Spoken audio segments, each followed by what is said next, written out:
স্বাগত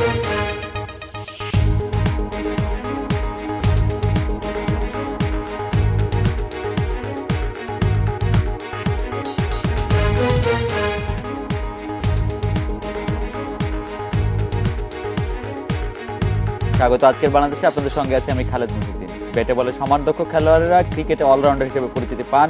শুধু ক্রিকেট মাঠ নয়, আমাদের বিনোদন জগৎ বা শোবিজেও এমন অনেক তারকা আছেন যারা শুধু একই গণ্ডিতে সীমিত নন। কেউ গানের সাথে অভিনয়, কেউ বা একই সাথে নাচ গান অভিনয় সমান পারদর্শী, কেউ আবার উপস্থাপনা লেখালেখি সমানভাবে চালিয়ে যাচ্ছেন। মডেলিং, অভিনয়, বিজ্ঞাপন চিত্র, কারো কারো সদম্ভ পদচারণা।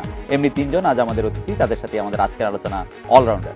কথা বলতে স্টুডিওতে আছেন গায়ক অভিনেতা আগুন, আছেন ছড়াকার, সাংবাদিক ও উপস্থাপক অনিক খান এবং মডেল অভিনেত্রী পিয়া।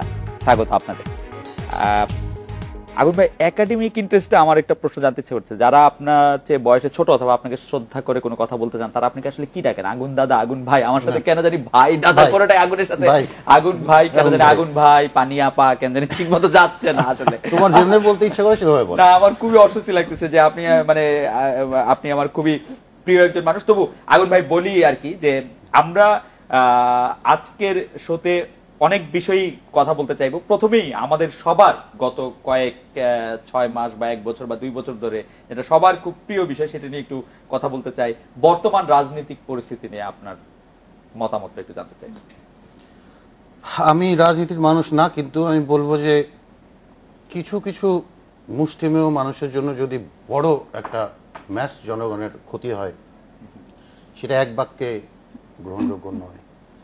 এবং বহু মানুষকে দেখেছি চোখের সামনে, হয়তো আমাদের মোটামুটি মাসে 1 দিন 2 দিন গান গেলে মোটামুটি ডাল ভাত খাওয়া যায়, কিন্তু এমন মানুষ দেখেছি যারা বাড়ি ভাড়া দিতে পারছে না। তাদের এই সামলাবে কি? চোখে দেখছি এগুলো।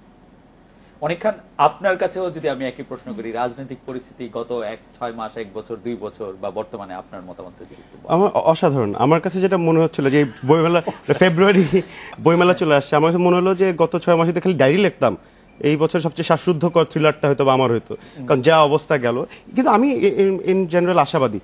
আমি আশাবাদী তো সবাই, আশাবাদী ইন দ্য সেন্স যে মুষ্টিমেয় কিছু মানুষ, যে আমি আবার এই মুষ্টিমেয় কিছু মানুষের পক্ষে, যেমন কি এখনো কিছু ভালো মানুষ আছে, তাদের জন্য কিন্তু টিকে আছে আমরা। আমি খালি আশা করি তারা যাতে সামনে আসে, তরুণরা যাতে সামনে আসে। সেকেন্ড লাইন অফ লিডারশিপ দেখছি না, সেই একই মুখগুলো আমরা দেখছি। এই সেকেন্ড লাইনটা যদি এগিয়ে আসে, আমার মনে হয় যে, এবং আছে, আই নো দে এক্সিস্ট, কোথাও না কোথাও তারা আছে, কিন্তু তারা সামনে আসলেই আমরা ইনশাল্লাহ আমাদের এই সংকটগুলো কাটিয়ে উঠতে পারবো। রাজনৈতিক পরিস্থিতির কোনটা আপনার কাছে বড় সংকট মনে হচ্ছে, সেটা যদি একটু বলেন। আমার মনে হচ্ছে যে টু সাম এক্সটেন্ট কিছু গোয়ার তুমি আমরা লক্ষ্য করি, শব্দটা খুব সুন্দর না, কিন্তু আপনার বলছি আর কি, কিছু এই জিনিসটা আমার কাছে একটুখানি খুবই পীড়া দেয়। অনেক ক্ষেত্রেই দেখা যায় খুবই রাষ্ট্রীয় পর্যায়ে আমি তুমির পর্যায়ে চলে যাই আমরা, এখানে পাবলিক তো দূরের কথা, অন্য নেতাকর্মীদের ওখানে জায়গা কম পায়। তো ওই জায়গাটা আমার খুব একটু দুশ্চিন্তা, এটাই সবচেয়ে বড় সংকট আমার মনে হয়। মানে গোয়ার তুমির জায়গা থেকে। আগুন ভাই, আপনার চোখে বড় সংকট কোনটা বর্তমান রাজনৈতিক পরিস্থিতি, যেটা আপনি পছন্দ করতেছেন না? আপনি মানুষের ভাত কাপড়ের নিশ্চয়তার কথা বলছিলেন, যে মানে মানুষ বাড়ি ভাড়া দিতে পারছে না। আপনার কাছে মনে হয় সংকটের জায়গাটা কোনটা? কেন এরকম? এটা তো একটা অনেকে গোয়ার তুমির কথা বললো, এক্স্যাক্টলি, যে ক্লাস 5 এ পড়ে আর যার বয়স 50, সবার মুখে একটা কথাই বেরাবে, গাউডামি। ওটা তো একটু ভদ্রভাবে বলেছে। আর একটু বাংলা ভাষায় বললাম যে এই গাউডামি জিনিসটা আসলে বন্ধ করা উচিত। পিয়া, আপনার কাছে কি মনে হয় যে বর্তমান রাজনৈতিক পরিস্থিতি নিয়ে যদি আপনার মতামত জানতে চাই? দেখেন, রাজনীতিকে যদি আমরা বিশ্লেষণ করি, রাজনীতি মানে রাজ প্লাস নীতি, রাজার যে নীতিগুলো থাকে, তো সেখানে তো একটু সমস্যা থাকবেই, তাই না? রাজা যখন একটা, মানে আমাদের যারা পলিটিক্যাল লিডার আছে, এটা মানে ছোট সমস্যা না না না, আমি বলছি সেখানে তো একটু সমস্যা থাকবেই। সেখানে আমার মনে হয় সবচেয়ে বড় যে সমস্যাটা আমরা যেটা ফেস করছি, যারা ম্যাস পিপল, যে আপনি যেটা বললেন যে মানুষের আপনি মনে করছেন এটা রাজার নীতি? রাজনীতি যদি বিশ্লেষণ আপনি করেন, রাজ প্লাস নীতি, মানে রাজ যে নীতিটা, আমরা তো রাজনীতি আসলে সন্ধি বিচ্ছেদের বিষয় না, এটা সমাজবদ্ধ শব্দ, যেটা নীতির রাজা। হ্যাঁ, নীতির রাজা। তো নীতির রাজা, তো ওখানে তো কিছু রাজারা, মানে আমরা যদি ইতিহাস যদি দেখি, ম্যাক্সিমাম টাইম রাজাদের নীতির মধ্যে কিছু না কিছু সমস্যা আপনার ছিল, এখনো আছে। কিন্তু আমার যেটা মনে হয় যে ভাত কাপড়ের যে নিশ্চয়তা, এটা যেন পাই। আর যে একটা কথা না বললেই না, যে টক শোতে এসে দেখা যায় যে খুব বাজেভাবে কথা বলে, যে তুমি তুই, মানে গালির দিকে চলে যায়। এইটা রাস্তায় মাঠে আর ইয়েতে সংসদ ভবনে, বরং তুই না, তুমি তো টকশোতেও একটু বলে। কম হয় সেটাও হয়, মানে ঝগড়া করছে, আমি এনজয় করে যাচ্ছি, ঝগড়া কেন করছি, সেটা ঝগড়া দেখছি। ডকুমেন্টেড থাকে তো এদের মানুষকে সাবধানে থাকে তখন যে মুখ ফসকে একটা কথা বের হয়ে যাবে ওটা তো নোটেড আপনি তো এটা বলেছেন আপনার চরিত্র এটা। ইয়ে থেকে অনেকের কি মনে হয় যে টকশোর কথা? আচ্ছা, টকশোর আগে আমি একটুখানি পিয়াকে একটু ব্যাকআপ দেশের আছে।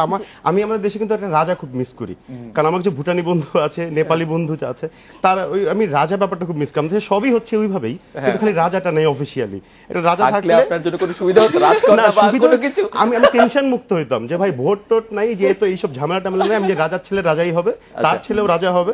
হ্যাঁ, ওই টেনশনটা নাই, ঝামেলাটা নাই, যে ভাই সবাই জানে ঠিক এটাই হবে আর এক কি। পক্ষ ভোট হবে না, তাই মানে ভোট নিয়ে এত সমস্যা হবে মানে আপনি গণতন্ত্রের বদলে একটা রাজতন্ত্র হলে খুশি না না না, হতেন? খুশি হইতাম না, আমি বলতে এটা তুলনামূলক বিচারে আর কি, টেনশনটা থেকে আপনি মুক্ত হতেন? টেনশনটা থেকে মুক্ত হইতাম আর কি এই 5 বছর পর পর। আমি একটু আগুন ভাইয়ের কাছে জানতে চাইবো আপনার কি বিশ্লেষণ যে ইদানিং সবচেয়ে বেশি যেসব বিষয় নিয়ে আলোচনা হয় তার মধ্যে টক শো একটা। টক শো আমরা খুব বেশি দেখি। আপনি শুনে আশ্চর্য হবেন যে টেলিভিশনগুলির টক শো কিছু কিছু ক্ষেত্রে মানে ওই যে ভারতীয় বাংলা সিরিয়ালগুলিকেও হারিয়ে দিচ্ছে। তো এটা কেন এত বেশি মানুষ দেখছে? আপনার কোনো বিশ্লেষণ আছে? এটা কি আপনি স্ট্যাটিস্টিক্যাল হিসাব বললেন না জি, গুণগত বিচার না, করলেন আপনি? statistical না, গুণগত হিসেবে। কিন্তু গত এক- 3-4 মাস 5 মাস ধরে আচ্ছা। কখনোই আমরা মানে এরকম দেখি নাই যে ভারতীয় বাংলা ধারাবাহিকগুলির চেয়ে বেশি বাংলাদেশি টিভি কেউ দেখছে। গত কয়েক মাস ধরে রাজনৈতিক টক শো গুলি বেশি উপরে চলে আসছে আলোচনায় স্ট্যাটিস্টিক্যাল হিসাবে। আচ্ছা, এটার কারণটা কি? আমার কারণ মনে হয় এটা হচ্ছে গিয়ে কাহিনীর চড়াই উতরাই।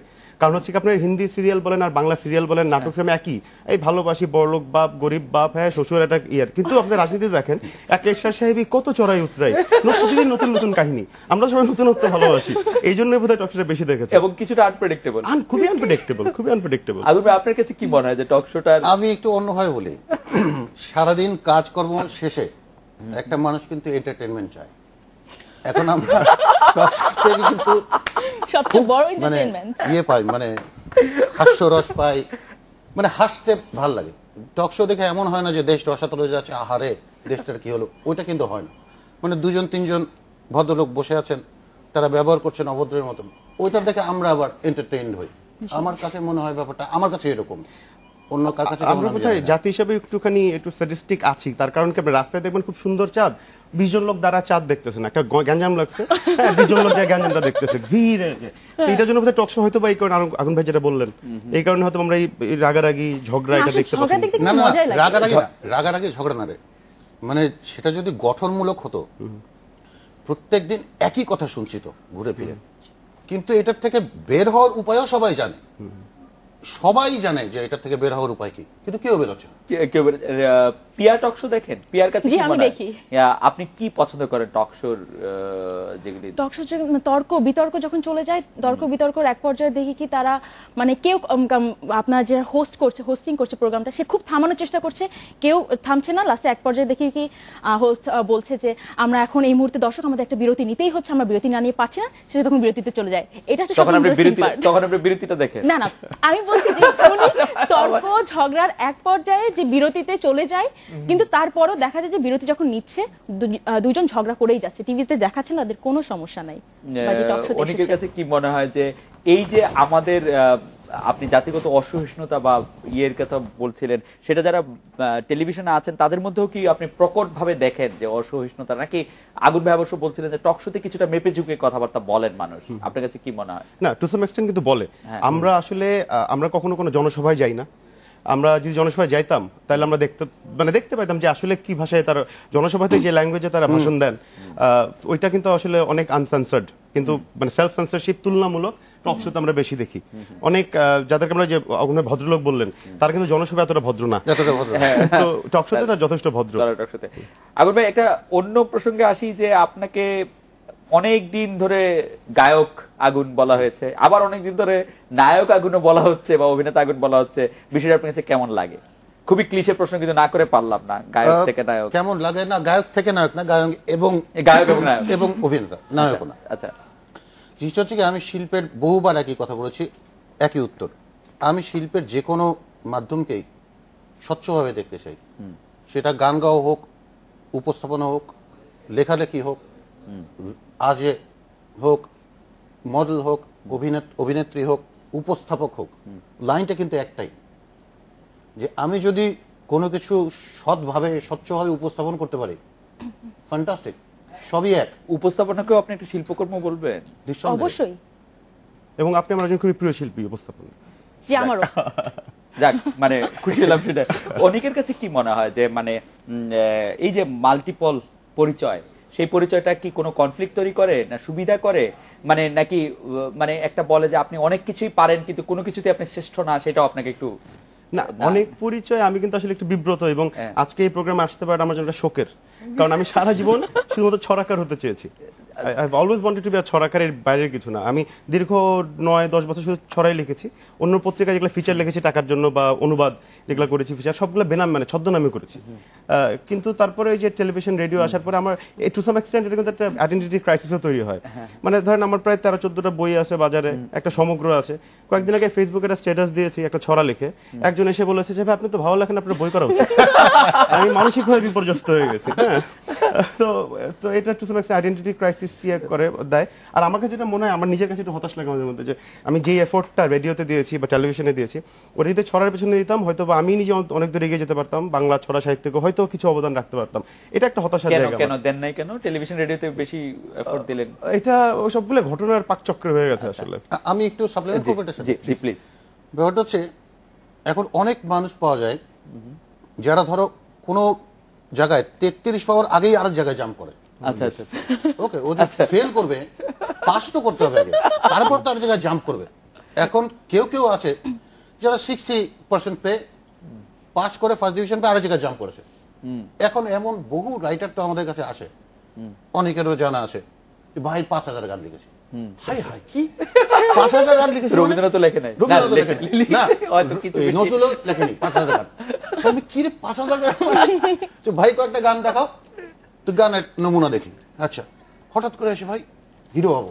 ভাই কি ঘটনা, কি এরকম গেট আপ টেট আপ? এখন সে তো নিজেই আসলে জানে না সে কি, যে এই কথা বলতে পারে যে 5000 গান লিখেছি ভাই, সে তো মহামানব। না, এটা ভালো আছে। এখন অনেকেই যে বইমেলার আগে সবাই ইনবক্স করে যে ভাই একটু প্রকাশক ধরে দেন, বই করবো। আমি সেই বই আপনি লেখালেখি করেন, বই প্রকাশ করে ফেলেন, বলে হ্যাঁ আমার আগের স্ট্যাটাসে 60টা লাইক আছে। ফেসবুকে লাইকটা দেখেন আপনি। ফেসবুকে লাইকটার প্রসঙ্গ যখন তুললেন, ফেসবুকের লাইকটার প্রসঙ্গে আসলে অনেকের কাছে শোনাই যুক্তিযুক্ত ছিল। আমি একটু আগে জিজ্ঞেস করছিলাম যে অনেকের 5000 বন্ধুর কোটা অনেক আগে শেষ, তারপরে তার 18,000 বোধহয় ফলোয়ার আছে। তো ফেসবুকের লাইকটা আসলে কতটা ইম্পর্টেন্ট? মানে ধরেন ফেসবুকে আমরা কিছু ফেসবুক সেলিব্রিটি দেখি, তারা বাস্তব জীবনে যখন কিছু করে, ধরেন লিখে বা অন্য কিছু করে, তারা কতটা সাড়া পায় তাদের ফেসবুক? আমরা ফেসবুকের যারা আছেন তার ম্যাসিভ রেসপেক্ট ফর দেম। হ্যাঁ, কারণ ফেসবুক তো আলাদা একটা দুনিয়া একটা, তো ওই জায়গাতে একটা এত বড় আকারে এক্সিস্ট করা মুখের কথা না, কিন্তু এট দ্য সেম টাইম তার মাঝে মধ্যে ভুলে যায় যে আসলে ফেসবুকের বাইরেও একটা বিশাল দুনিয়া আছে। এই জিনিসটা আসলে একটু মনে রাখাটা জরুরি, এবং ওই বাইরের দুনিয়াটাকে ক্যারি করাটা খুব ইম্পর্টেন্ট। তো অনেক সময় তো এটা ক্যারি না করেই তারা মনে করে এটাই ওইটা একটা মিলিয়ে ফেলে আর কি, ওই এটা জ্যাক্সটাপোজ করে ফেলে, তখন ঝামেলাটা হয়ে যায়। আমরা একটা বিরতি নিব, বিরতির পর ফিরে আসবো। মানে ঝগড়া হচ্ছে না এখানে, তারপরও বিরতি নিতে হচ্ছে। বিরতির পর ফিরে এসে আপনার কাছে আন্তর্জাতিক মডেলিং এ আপনার অভিজ্ঞতা বা আপনার দৃষ্টিভঙ্গি আন্তর্জাতিক মডেলিং সম্পর্কে একটু জানতে চাইবো। আমরা একটা বিরতি নিয়ে ফিরছি আপনার কাছে।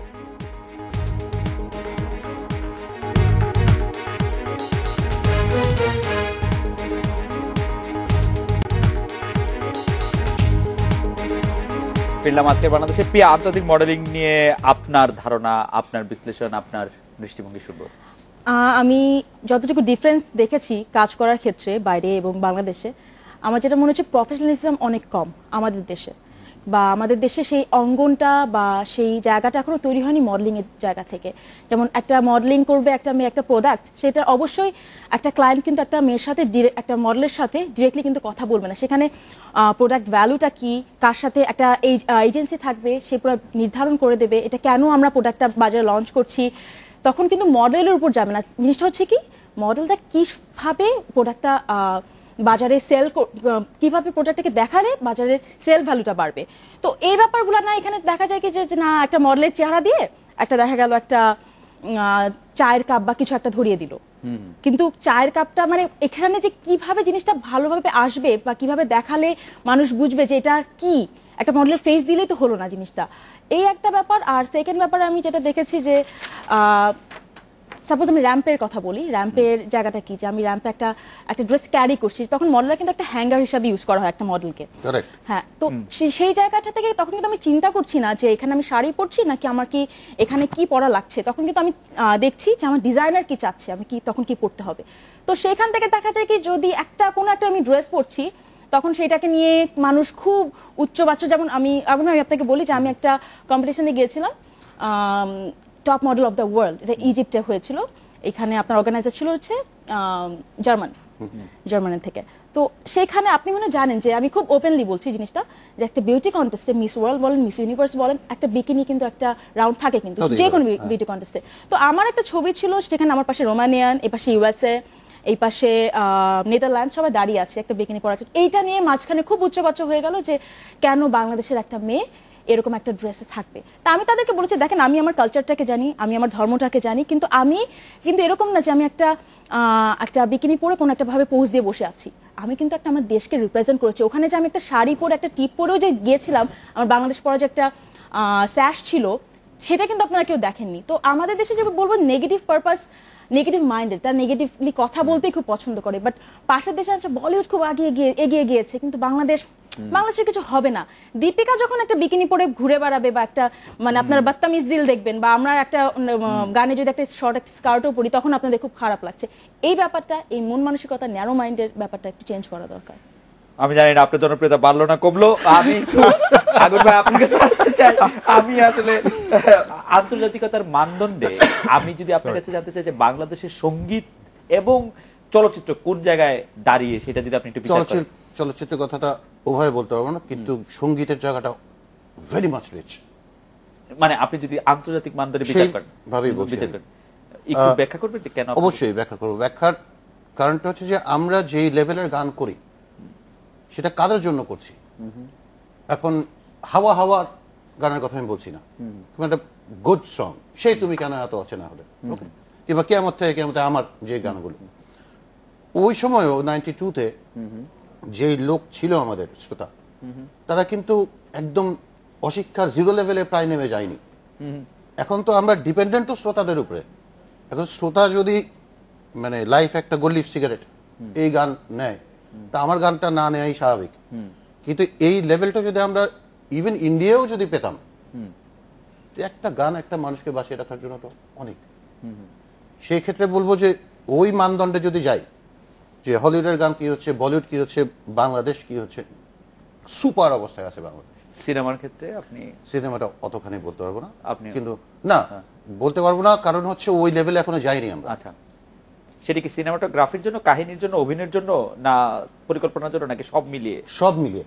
এবং সবচেয়ে বড় সমস্যাটা হচ্ছে সিনেমা যখন মানুষ বানায়, তার প্রথম চ্যালেঞ্জটাই হচ্ছে I should get the money back.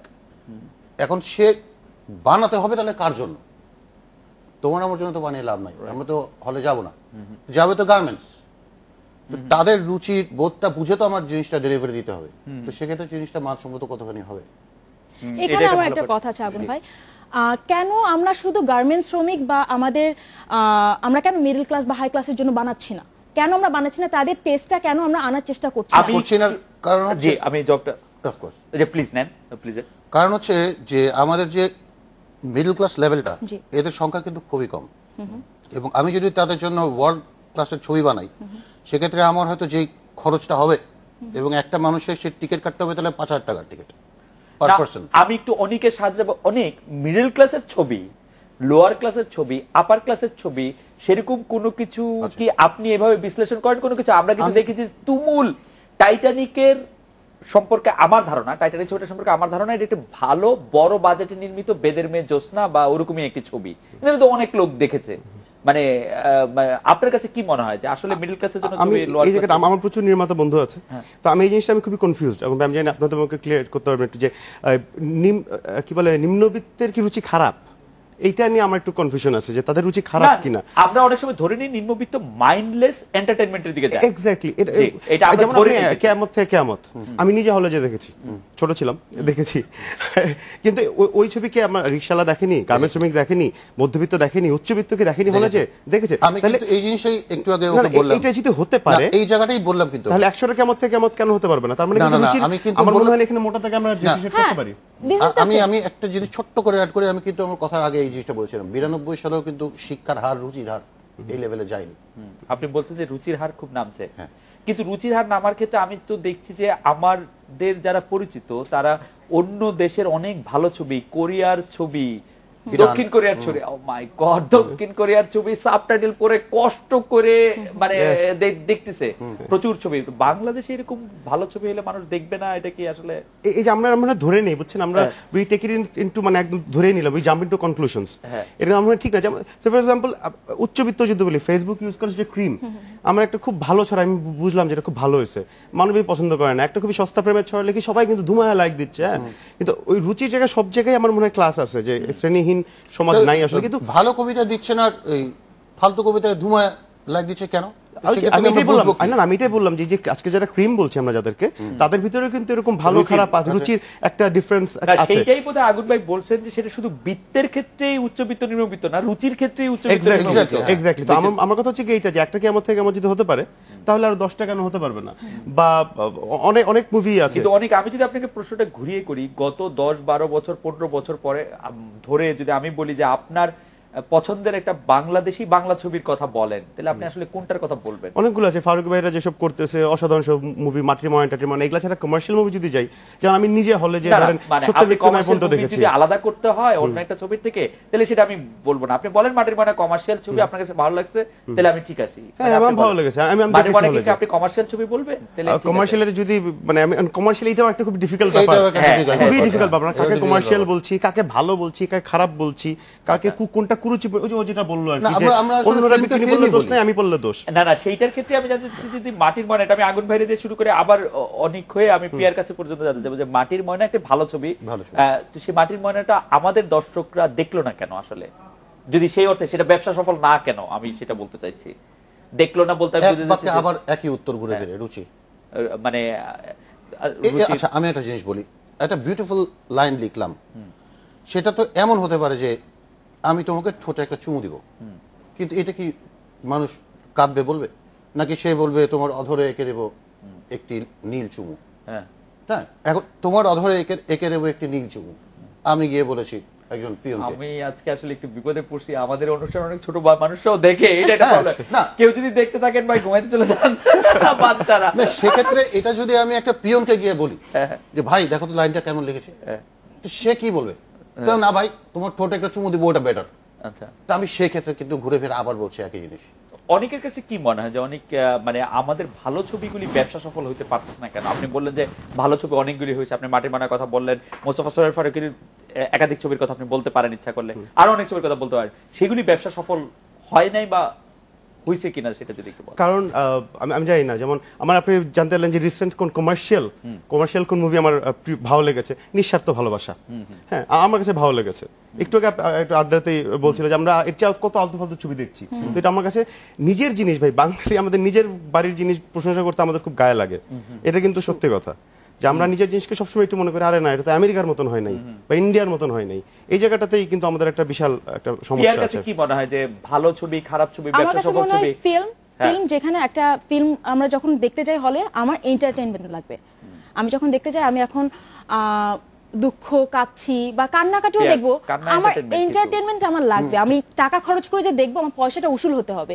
কিয়ামত থেকে কিয়ামত এমন একটা মুভি, জি এমন একটা মুভি যেখানে কান্না ছিল, হাসি ছিল, কমেডি ছিল, আবার প্রেমও ছিল। প্রত্যেকটা ব্যাপার যেগুলো একটা ফিল্মে যেগুলো লাগে, আবার ইউনিকনেস সেটাও কিন্তু ছিল। তো আমি বলবো, আর গানগুলো খুব ভালো ছিল, আগুন ভাইয়ের গানগুলো অসাধারণ ছিল। আমি এখনকার কমার্শিয়াল, আপনি যেটা বললেন 10 থেকে 12 বছর আগেকার মুভি, 10 থেকে 12 বছরের মধ্যে যে মুভিগুলো আছে সেগুলো কেন হিট করছে না সেরকম ভাবে? দেখেন অনেক ভালো ভালো মুভি কিন্তু হচ্ছে, কিন্তু দেখা যাচ্ছে কি যে এই যে জিনিসগুলো লাগে, গান, ইউনিকনেস বা কমেডি বা সবগুলো মিলে এই সবগুলো উপাদান আমরা পাচ্ছি না, তখন একটা মুভি ওরকম ভাবে হিট করছে না। তাছাড়া যদি আপনি দেখেন যে ভালো মুভি হচ্ছে না, না ভালো মুভি অবশ্যই হচ্ছে, সব মিশেল সহ যে জিনিসটা আমরা পাচ্ছি না, তখন আমরা কিন্তু একটা মুভিকে বলি যে সুপার ডুপার হিট, এই জিনিসটা আছে না। তবে হিট মুভি হচ্ছে, ডেফিনেটলি হিট মুভি কিছু হচ্ছে, কিন্তু ঘটনা হচ্ছে যে প্রচুর ব্যবসা সফল ছবি আছে, যেসব ব্যবসা সফল ছবিগুলি আমি কয়েকদিন আগে একটি ব্যবসা সফল হিন্দি ছবি দেখতে বাধ্য হয়েছিলাম, যে ছবিটির নাম ধুম 3। আমার জীবন থেকে 3 ঘন্টা হারিয়ে গিয়েছে এটা দেখতে গিয়ে। এটা প্রচুর ব্যবসা সফল ছবি, কিন্তু এর চেয়ে খারাপ ছবি আমি জীবনে দেখি নাই। একটা ছবি ব্যবসা সফল হলে সেটাকে ভালো ছবি বলা যাবে, বা একটা ছবি ভালো হলে ব্যবসা সফল হবে। আমি অবশ্যই এটা নিয়ে আরেকটু আলোচনা করতে চাই। আমরা একটা বিরতি নিয়ে ফিরছি, যে আমাদের ছবির মধ্যে যেটিকে বলা হচ্ছে যে ক্রিয়েটিভিটি বা নতুন কোনো কিছু অরিজিনালিটি, আমাদেরই নিজেদের কোনো দোষ আছে কিনা। অনেক অবশ্য খুব তার অনুষ্ঠানে সে বারবার বলে আমাদের নিজেদের জিনিস ভালো বলতে হবে, কিন্তু সেটা অনেকটা জোর করেই বলা কিনা, আমাদের জিনিসগুলিকে আসলেই ভালো হচ্ছে কিনা, সেটা নিয়ে একটু আগুন ভাই আপনার কাছে আসবো, যে আপনি যদি ছবির পরিচালনায় কথা বলেন। আমরা বিরতি নিয়ে ফিরছি।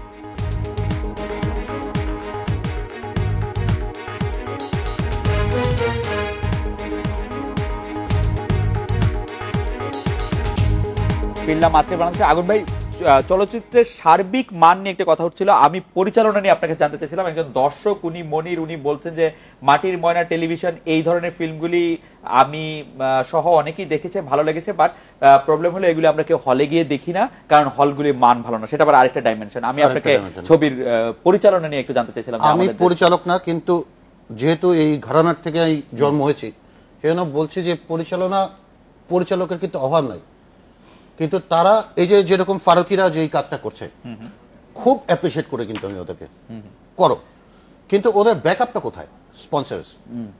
স্পন্সর যদি না থাকতো এই ছবি বানানো সম্ভব? প্রথম ছবিতে অলমোস্ট 80,000 ফিট মানে ফিল্ম খরচ করেছে, সম্ভব কোনোদিন? শুধু ফিল্মের টাকাই তো জোগাড় করা সম্ভব না। ভালো মেকার আছে, স্পন্সর আছে ভাই।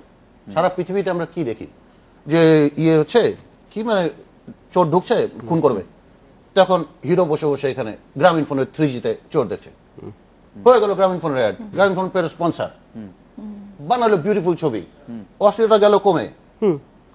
স্বাভাবিক ভাই, আমি ছবি বানাবো 5 কোটি টাকা দিয়ে আর 2.5 কোটি টাকা লস, এটা তো জমিদারের ঘরে তো জন্ম হয়নি আমার।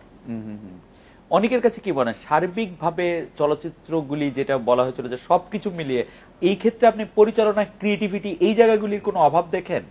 আমার কাছে কেন জানি মনে হয় যে টাকা বা বাজেট সেটা একটা ইস্যু, কিন্তু একমাত্র ইস্যু না, এটা আমার ধারণা। না, of course not, you are very correct আমার মতে। আর টাকা পয়সা, আমার মনে budget is not a problem. যেমন যেটা বললে যে এখন প্রোডাক্ট প্লেসমেন্ট সব মুভি বানানোর আগেই টাকা উসুল হয়ে যাচ্ছে। আমাদের ক্ষেত্রে ক্রিয়েটিভিটি তো বাস পারফেক্ট কখনোই হয় না, 100% ক্রিয়েটিভ ইজ নাথিং, অসম্ভব। আমার এখন যারা করছে, আপনি চোরাবালি উনি যেটা করেছেন, রেদন রনির কাজ অসাধারণ লাগে আমার কাছে। তার টিভি নাটক আমার খুবই পছন্দ কিছু কিছু, হ্যাঁ, কিন্তু আবার এই মুভিগুলো যে করছে তারা মানে জমিয়ে রাখছে নিজের জিনিসগুলো, একটা এক্সপ্লোশন করছে। আমরা হলে যাচ্ছি না, যেটা বললো যে আরেকটা ডাইমেনশন চলে আসবে, যে আমরা কি হল বাঁচাও আন্দোলন করবো না সিনেমা বাঁচাও আন্দোলন করবো। সবাই বলে মানুষকে হলমুখী করতে হবে। অনন্ত জলিল যখন মানুষকে হলমুখী করলো, টিকিট পাওয়া যায় না, তখন আবার অনন্ত জলিলের দোষে খারাপ, এটা মুভি হয় নাই। মানে আমরা কি চাই আমরা জানি না, আমরা বলি যে হলমুখী করো, এই জন্য হিন্দি সিনেমা নিয়ে আসতে হবে দেশে। আজকে যখন টিকিট, আমি নিজে 7 দিন আগে টিকিট পাই নাই বসুন্ধরা কমপ্লেক্সে, যেখানে আমাদের ভদ্রলোক উচ্চ সমাজের আমরা যারা যাই, এবং অনেক টাকা মানে মোটামুটি ভাবে বাংলাদেশ হিসাবে টিকিটের দাম ভালো, তিনি হলমুখী করেছেন মানুষকে, কিন্তু আমরা না সিনেমা হয় নাই। আমি তুমি কি চাও, ভালো সিনেমা মানে কি আমরা নিজেরও জানি না। এই যে আমরা দেশের জিনিস খারাপ, আমি যে বলি আমি জোর করে পছন্দ করতে পারি না, একটু দায়বদ্ধতা আছে, খুবই ভালো একটু দায়বদ্ধতা আছে যে হ্যাঁ ঠিক আছে, যে আমার মায়ের হাসিটা একটু বেশি ভালো লাগবে অন্য যে কোনো কারোর চেয়ে, কিন্তু তারপরেও ভালো তো হচ্ছে, কিন্তু আমরা দাম দিব না। পিয়া, আবার একটা অন্য প্রসঙ্গে চলে আসলো, অনেক ধন্যবাদ। আমি অন্য প্রসঙ্গে চলে আসলো যে আমাদের দর্শকদের মধ্যে একাংশ জানতে চাইছেন যে এই যে আপনি চলচ্চিত্র করছেন বা মডেলিং করছেন, ইন্টারন্যাশনাল মডেলিং করছেন, এইটার সামাজিক মর্যাদা বা সামাজিক বাধা প্রতিবন্ধকতাগুলি কেমন, পারিবারিক সামাজিক বাধাগুলি? কারণ একটা প্রসঙ্গ আসছে যে মানে ঠিক শিক্ষিত বা ও সব ধরনের ছেলে মেয়েরা ছবিতে আসতে চাইছেন না, তার জন্য আমাদের ছবি ভালো হচ্ছে না, এটা একটা প্রসঙ্গ চলে আসে। সেই প্রসঙ্গ ধরে বোধহয় দর্শকরা জানতে চাইছেন, আপনার কাছে কি মনে হয় যে সামাজিক? Very good question. আমি জানি আমার বাবা মা দুইজন এই প্রোগ্রামটা দেখছে। আমাদের যারা বলি সো কল্ড মানে ভালো সমাজ, আমরা ভালো ফ্যামিলি থেকে এসেছি, তারা কোনোভাবে না মিডিয়াতে আমরা দেব না। আমার আব্বা আমাকে বলে কি যে আমার একটাই স্বপ্ন তুমি ব্যারিস্টার হও। আমি কাবো ব্যারিস্টার আমি কি হব, কি করতে পারবো, ব্যারিস্টার হয়ে যেটা করতে পারবো এখন করতে পারবো না, বা আমি এখন যে রেসপেক্টটা পাচ্ছি, মামলা করতে পারবেন না কোর্টে, সত্যি মানে অভিনয় করতে পারবেন না। আমি আপনাকে বলি যে আমি মনে করেন আমি এখন এখানে এই চেয়ারটাতে বসে আছি, ভালো একটা টক শোতে এসেছি আপনার সাথে কথা বলছি। আমাদের খুব ফেমাস আগুন ভাই যখন গান গেয়েছে 92-তে, তার 1 বছর আগে আমার জন্ম হয়েছে। তো আমি তার সাথে বসে এখন এখানে যে কথা বলতে পারছি, এইটা আমার ব্যারিস্টারি পড়ে হয়তো বা আন্দালি পার্থ স্যারের মতো যখন আমি হতে পারবো, বা উনি হচ্ছে আমাদের সবচেয়ে কম বয়সী ব্যারিস্টার, আমার মিনিমাম আরো 20 থেকে 30 বছর লাগতো এখানে এসে একটা পলিটিক্যাল একটা ইয়েতে কথা বলতে। তো এটা কি, এই রেসপেক্টটা কি এনাফ না? তো এখানে তো ভালো যদি আমি কাজ করি, আমি মিডিয়াতেও তো আসতে পারবো। তো আমি বলবো আমাদের ভালো ফ্যামিলিরা যদি কিছু সাপোর্ট দেয় যে না তুমি যে এখানে কাজ করো, তুমি এই জায়গাগুলো ঠিক রেখে তুমি কাজ করবে, তুমি পড়ালেখাটা ঠিক রেখে তুমি কাজ করবে, তাহলে তো মনে হয় আমার মানে ইয়াং জেনারেশন এডুকেটেড যারা তারা যদি আসে অনেক চেঞ্জ হবে জায়গাটা। পরিবারের প্রসঙ্গটা যখন আসলে আগুন ভাই, আপনার বাবা মা আপনাকে কি বানাতে চেয়েছিলেন? কিছুই না, মানে ভালো ওরকম কোনো চাপ ভালো ছিল না? মানুষ, জি। ভালো মানুষ। আচ্ছা। ভালো মানুষ হয়েছে কিনা জানি না, তবে আমি খুব খারাপ মানুষ না, মানে এটা ওরকম আমি কোনো জানি। চাপ ছিল না যে এটা হতে হবে, এটা Nothing, করতে হবে? nothing। আচ্ছা, এটা আমার বড় ভাই বোনদের উপরে একটু চাপ ছিল, আমাকে একদম ছোটবেলা থেকে ছেড়ে দেওয়া হয়েছিল। কিন্তু ছোটবেলা থেকেই দেখে যে আমি ক্লাস 2-তে পড়ে বোম ফাটাচ্ছি, ইলেকট্রিক সকেটের মধ্যে 2টা তার ঢুকে দুম, সারা বাড়ি নাই। Curious, I was very curious.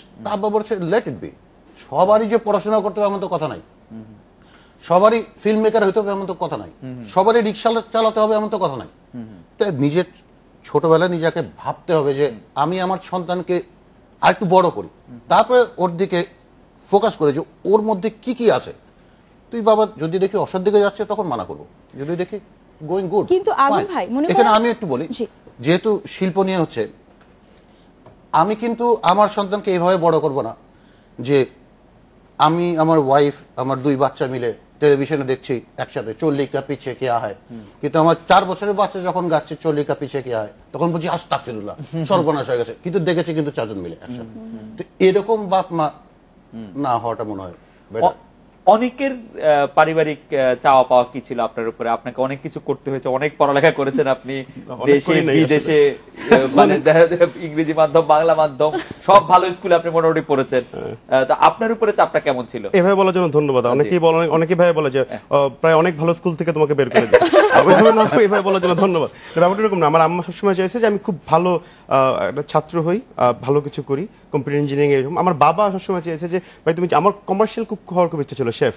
সে বলছিল পড়ো তুমি, কিন্তু তোমাকে 1 নম্বর শেফ হইতে হবে, তুমি যেটাই হও তোমাকে 1 নম্বর হইতে হবে। আমি গ্রাফিক ডিজাইনে পাস করছি, আমার বাবা এখন হতাশ যে আমি গ্রাফিক ডিজাইনে তেমন কাজ করি না। আমার ওইরকম প্রেশার ছিল না, আমি ভেরি লাকি, মানে আমি খুবই লাকি যে আমাকে। আপনার বাবা একজন নামকরা রাজনীতিবিদ, আমরা সবাই নজরুল ইসলাম খান সাহেবকে চিনি। উনি আপনাকে রাজনীতিতে আসার ক্ষেত্রে কতটা উৎসাহ দিয়েছেন? এটা অনেকেই জানতো না, আপনার মাধ্যমে অনেকে জেনে গেল। কিন্তু না, উনি সবসময় আমাকে কখনো কিছুতে প্রেশার দেয়নি। আচ্ছা, কোনো কিছুর জন্য আপনার বড় কোনো পারিবারিক ভাবে কোনো কখনোই না, কখনো না, বা পারিবারিক বড় কোনো প্রেশার ছিল না? বন্ধ কাজ করার বিপক্ষে প্রেশার ছিল, যেটা করবা না এটা করবা না, কিন্তু করবা এটা এরকম ছিল না কিছু। পিয়া, আপনার উপরে প্রেশার দিকেই শুরু হয়েছিল যে আপনার বাবা চেয়েছিলেন যে আপনি ব্যারিস্টার হন, কিন্তু আপনি ব্যারিস্টারি না, আমি পড়ছি, আমি ল পড়ছি, আমি ব্যারিস্টারিও পড়ছি। আপনি ব্যারিস্টারি জি, পড়ছেন? আমি পড়ছি, ল পড়ছি। না, এখানে একটা কথা আছে যে আমার আব্বা যে শুধু চাচ্ছিল যে ব্যারিস্টার হবো এটা না, তুমি যা হও, ব্যারিস্টার হও, ডাক্তার হও, ইঞ্জিনিয়ার হও, বা ভালো একটা জায়গায় যাও, তুমি মিডিয়াতে যেতে পারবা না। বা একটা কথা যে শেফ, আই রিয়েলি অ্যাপ্রিশিয়েট ইট, না শেফ কেন হয় ফ্যান্টাস্টিক, যে না তুমি শেফ, তুমি বাবুর্চি হবা, মানে এই মন মানসিকতাগুলো আমাদের বাবা মার মধ্যে কিন্তু এখনো আছে, অনেক ফ্যামিলিতে আছে। আপনারা অনেক কিন্তু লাকি। আপনি যখন মিডিয়াতে চলেই এলেন তখন বাবা আপনাকে কি করেছেন? এখন তো আব্বু তো এখন সব, আমি শিওর আব্বু বলবে কি মামা বলবে কি আজকে কিন্তু আমার প্রোগ্রাম আছে দেখো, কিন্তু মানে অনেকটা ওই যে চলিকা পিছে কেয়াহের মতন হয়ে গেল। না, এটাই তো আমাদের মনে করেন, এটা হচ্ছে 80% আমাদের ফ্যামিলি। আমাদের পিয়া অবশ্য নারী ও শিশুদের, আর্তনারী ও শিশুদের পুনর্বাসনের একটি প্রতিষ্ঠান এর একটি প্রতিষ্ঠাতা। এর মানে এদের নিয়ে কাজ করার পেছনে আপনার মানে উদ্দেশ্য কি ছিল, মনোভাব কি ছিল? আমার যেটা মনে হয় যে আমার কাছ থেকে মানে আমি যতটুকু ক্যাপাবল, যেমন আমি যখন ছোট ছিলাম, ক্লাস 5-এ পড়তাম, আমাদের ছোট ছোট কাজের মেয়ে থাকে, পিচিরা যখন আমাদের বাসায় থাকতো, আমি ওদেরকে পড়াতাম, এটা পড়ো, এটা পড়ো, এটা পড়ো, আমি তোমাদের টিচার। তো আমার ছোটবেলা থেকে যে মন মানসিকতা, যে আমার মনে হয় কি যে আমার যতটুকু সামর্থ্য, যে আমার হয়তো সামর্থ্য একজনকে হয়তো শুধু একটা সোয়েটার দেওয়ার, ওইখান থেকে আমার জায়গা থেকে আমি অতটুকুই করি, তাহলে দেখা যাবে সমাজের অনেকটা মানুষ একটু হলেও সহায়তা পাবে। অনেকের এই ব্যাপারে মতামত কি যে মানুষকে সাহায্য করা বা মানুষকে উদ্বুদ্ধ করা, আপনারা যারা মিডিয়ার সামনে থাকেন তাদের ক্ষেত্রে আপনি কিভাবে এটা ফিল করেন? এটা যে কর্পোরেট সোশ্যাল রেসপন্সিবিলিটি যেটা কর্পোরেটরা ফিল করে, আপনি এটা কিভাবে ফিল করেন বা কিছু এরকম করেন? আমি ওই যে আমি একটা টক শো আমি নিজেও একটা করি, তো এখানে প্রচুর তরুণদের ডাকি। তরুণরা এখন খুব পাগলের মতন এখন এই কাজটা করে, আমার অসাধারণ লাগে। এটা কিন্তু 5 বছর আগেও দেখি নাই। ইনফ্যাক্ট ফেসবুকের একটা বিশাল একটা অবদান আছে, প্রচুর সংগঠন আছে, প্রচুর কাজ করছে, ইটস ওয়ান্ডারফুল। এবং সবাই চায় যে মিডিয়ার একজন কাউকে বা একটু প্রতিষ্ঠিত কাউকে একটু ফ্রন্টে রাখা, কারণ অনেক ফেক ইয়েও আছে, হুইচ ইজ ওয়ান্ডারফুল। এটা খারাপ ভাবে দেখার কোনো উপায়ই নাই। আগুন ভাই এটা কিভাবে দেখেন, বা আপনি কি এরকম কোনো কিছুর সাথে আপনি নিজে করার কোনো পরিকল্পনা? অ্যাওয়ারনেসের কথা বলবো তো, জি, আমি একটা ইজিলি একটা জিনিস বলি, ছোট্ট উদাহরণ দিয়ে বলছি। একটা কনসার্টে গেছি একদিন, ওপেন, সেই কনসার্টে অলমোস্ট লাখখানেক মানুষ। তো সেখান থেকে গান গিয়ে একদম মানে মোটামুটি গরম অবস্থায় চলে গেছে কনসার্ট। তো তখন গিয়ে জিজ্ঞেস করছি, ভাই আমাকে ভালোবাসেন কয়জন? হাজার হাজার হাত উঠেছে। মন দিয়ে জান দিয়ে ভালোবাসেন কয়জন? হাত কমেছে। ফাইনালি গিয়ে আরো কয়েক মানে পেঁচিয়ে টেঁচিয়ে গিয়ে ফাইনালি জিজ্ঞেস করছি, ভাই মোট টান দিয়ে ভালোবাসেন কয়জন? হাত কমেছে। ফাইনালি গিয়ে আরো কয়েক মানে পেঁচিয়ে টেঁচিয়ে গিয়ে ফাইনালি জিজ্ঞেস করছি, ভাই মরতে পারবেন কয়জন? আরো হাত নেমেছে। এই মুহূর্তে মরতে পারেন কয়জন? কিছু কিছু হাত আছে। তাদেরকে জিজ্ঞেস করছি, ভাই সিগারেট খান কয়জন? হাত উঠেছে। আমরা যে মরতে হবে না, সিগারেটটা ছাড়েন। ওকে, একটা রাজনীতিবিদের কথাও কিন্তু মানুষ এভাবে শোনে না। যেভাবে এটা এবং একটা রাজনীতিবিদের সরি টু সে, কারো কথা বলবো না, তাদের কিন্তু মিছিলে লোক আনতে হয় টাকা দিয়ে, কিন্তু আমাদের গান শুনতে কিন্তু মানুষ টাকা দিয়ে টাকা দিয়ে যায় বা এমনিতেও যায়। সেই ক্ষেত্রে একটা হিরোর মানে এই দায়বদ্ধতার থেকে মুক্তির কোনো উপায় নাই। একটা মিডিয়া পার্সোনালিটি। আমরা আরো একটু কথা শুনবো আপনাদের, একটা বিরতি নিয়ে ফিরছি কিছুক্ষণ পরেই।